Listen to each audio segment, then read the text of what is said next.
Welcome to the Jill on Money Show. It's Wednesday, June 28th. Tick tock, tick tock. People are already heading out of town. Things are happening. And I notice that there are many people who are getting ready to board planes. There's been some rocky weather on the East Coast, so just check before you leave. Are you always doing that? Because I always do that. I check the weather constantly. I feel like I'm absolutely turning into my mother. I don't know about the rest of you, but this seems to be something that happens as you age. You get completely obsessed with the weather. Is it just because we all have like the weather app on our phone? I mean, it is probably that, but it's also, I feel like my mother used to do this via the Weather Channel. You know, she used to be that person. And she also called me a couple times when, if I'm driving someplace, she'll say to me, "Oh, I checked the weather for you." So she's not going, but she's checking for me, which is lovely. It's very nice of her. But I wonder how much people pay attention more to the weather or planning their vacations than planning their financial lives. I bet there is a big disparity. I have a feeling people take more time to plan their vacations than their perhaps future selves. Okay, so if you are more obsessed with your money than your vacation, you can give us a holler. Go to jillonmoney.com and click the Contact Us button. But if you're more obsessed with your vacation than your money, maybe you should be reaching out to us and talking to us. You too can go to jillonmoney.com and click the Contact Us button. Let's do some emails, Mark. We've got so much going on. And again, we're preparing for our big webinar. If you want to join us for the webinar, you can subscribe to Jill on Money Live. Again, you have access to not just these quarterly webinars, but we've got great bonus content, interviews and videos that all these things are living behind our paywall. And the paywall, it ain't that high. It's $35. So reach down deep and do it. Okay, Brett wants to know this. I have an old 401k and a Roth 401k, which is at Prudential. Brett says, I am considering moving it to Fidelity since that's where my current 403b is. Aha. The problem is I have a personal Roth IRA at Vanguard. Should I keep the current and former employer accounts together at Fidelity or move the old 401k and the Roth 401k to Vanguard? Any thoughts? Okay. Old 401k, if it's a traditional 401k, can we move it into his current 403b? That's number one question. It used to be you were not allowed to do this. You'd have to have an interim step. And I don't know if this is the case. It really depends on your current job's retirement plan administrator. All right. So if you go to the administrator and you say, I have an old traditional 401k, can I move it in directly from that into my current traditional 403b? That's number one. The number two question is, if the Roth 401k, should he just move it into his personal Roth IRA at Vanguard? I think yes. I think he can do that. Can't he, Mark? Yeah, it's either that or into the Roth version of the 403b, which is with Fidelity. I mean, you're really not going to go wrong either way. But I think ultimately, way down the road, this stuff's probably going to end up at Vanguard. So I would probably go with Vanguard. All right. So there you go. That's the easy answer. Here's a question from Tammy who says, how much difference money-wise is retiring at age 62 versus retiring at 65? I think this is a question from Tammy about Social Security. And by the way, Tammy says, do your benefits and dollar increase every year after you retired at 62? I'm a nurse. I'm physically and mentally done. All right. Can we just focus on the last sentence? If you're physically and mentally done, we got to talk to you.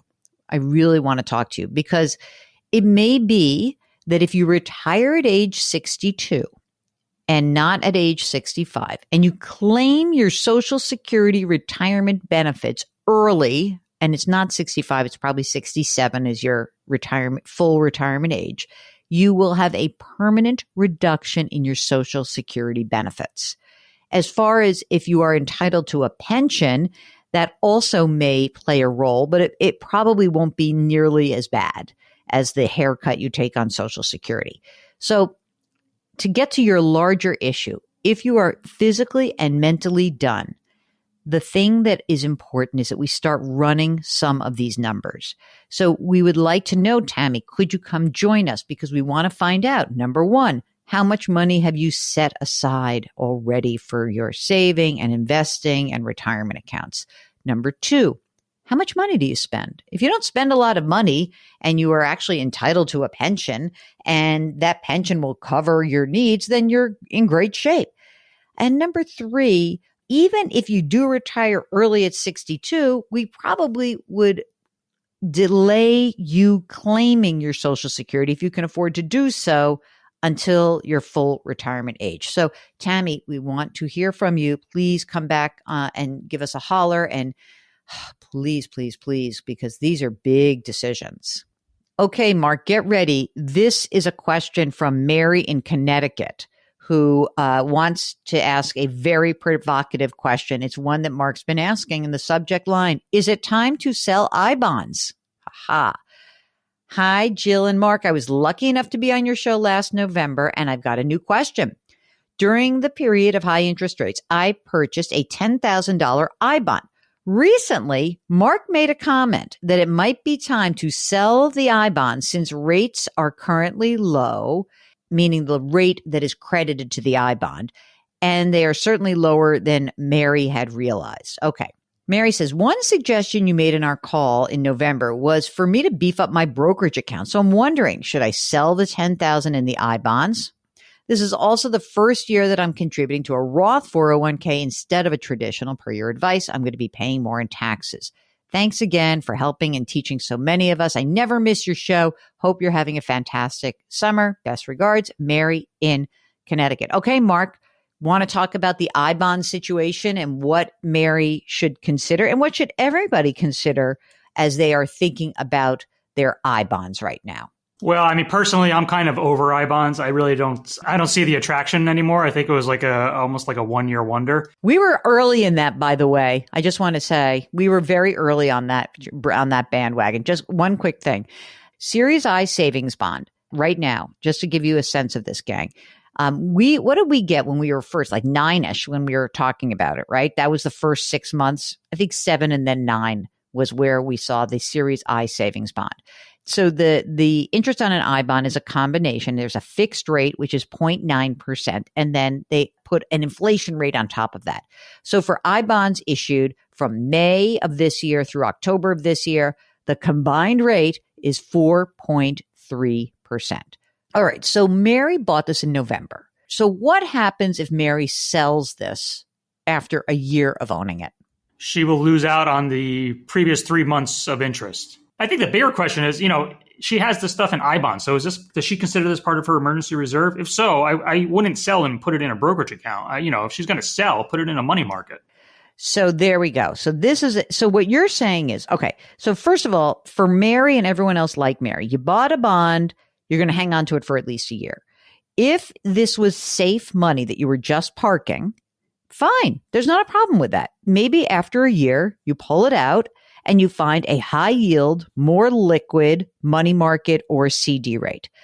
If this was a way to park some money, that maybe you'd want to actually put some money into a brokerage account, well, this might be a good place to start seeding that account. But Mark, if the I-bond was being used just for safe money, should people blow out of it or not? I am. And you are and what's your rationale? I can get at least as good as, if not better rates in some of the high yield money market accounts. It is true, but those interest rates are also going to go down. When do you not have to pay that 3 months after? Is it a 5-year deal?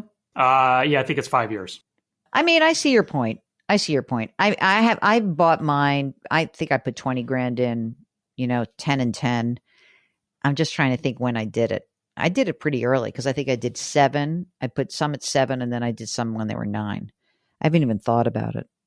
All right. Well, listen, Mary, you're going to decide what to do. Okay. Hi, Jill. I hope you're well. This is from Jorge. I hear you on CBS Radio every weekend. I'm glad I found you. I enjoy your show. I'm 48 years old. I would like to hear about your recommendations about what to do with previous employer 401k accounts that I have at Fidelity. Mark, this is like the previous retirement account episode. It's great. By the way, check out my blog post that talks about mid-year money because this is a big part of it, like consolidating old accounts. So Jorge's not contributing to these accounts anymore. He's got a new 401k. It's with Voya. So his question is roll over the two accounts in rollover IRA at Fidelity or leave them as they are. I'd roll them over as Fidelity rollover accounts use index funds and, diversify them, but don't put it into that Voya account because Fidelity funds are going to be cheaper than Voya funds. This question is from Lydia. Question is about their wills, trust paperwork. Okay. We want to do a total rewrite of our wills and trust. But until then, we want to first change our beneficiary list for various reasons. We don't want the beneficiaries as they are currently stated. Can we just change beneficiary list now by using the same wording as currently in our will, sign it in front of a notary, and title the updated list as an addendum? We intend to get complete overhaul, but right now there's too many things to take care of. I always get nervous about these legal documents, Mark, because, it's like the real deal, right? I presume it's fine. What I would probably do is is it possible that you just literally say to the lawyer who drafted your paperwork, can you change our beneficiary list and here's the addendum and just like pay this person a few $100 just to do that? Don't you find that wouldn't that be a little bit better, Mark, than just doing it themselves? I get nervous. Oh, I definitely wouldn't do it myself. And I just wonder when she's talking about updating beneficiaries, like, is she talking about beneficiaries on, say, like in a retirement account? Because to do that, you can do that yourself. Yeah. I mean, any beneficiary that's in a transfer on death account, a life insurance policy, or on a retirement account, you can do that. The thing I think she may be talking about is the beneficiaries of the residual of the estate, is my guess. Because that would be like, hey, here's a list of people who would get stuff. If you're unwilling to just do that one addendum with the old attorney, I guess your way is a better way than doing nothing, but I'd be very careful. Okay, so that is it. That is our program for Wednesday. And we know that a lot of people are heading out of town pretty quickly in the next couple of days, so travel safely. We're going to be broadcasting every single day. And that means that you can ask us any question that comes about. Maybe you're sitting in traffic as you are going to the beach. Head to our website, JillOnMoney.com. Click the Contact Us button. Let us know if you'd like to come on the air.